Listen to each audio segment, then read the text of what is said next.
కరుణించే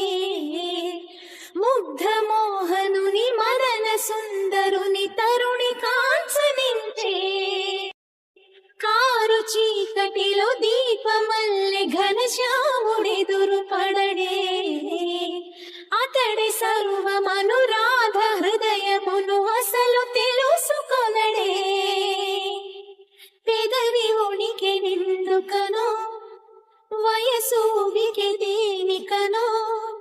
కాలమాగి నిందుకనో అడుగు పడదు దేనికనో నీ పిల్లల గ్రోవి సవ్వడి వెనకాసిపోదా తండ్రి రాధా కృష్ణ రావా రావా కోరింది నీ రాగా మెచింది నువ్వు లేక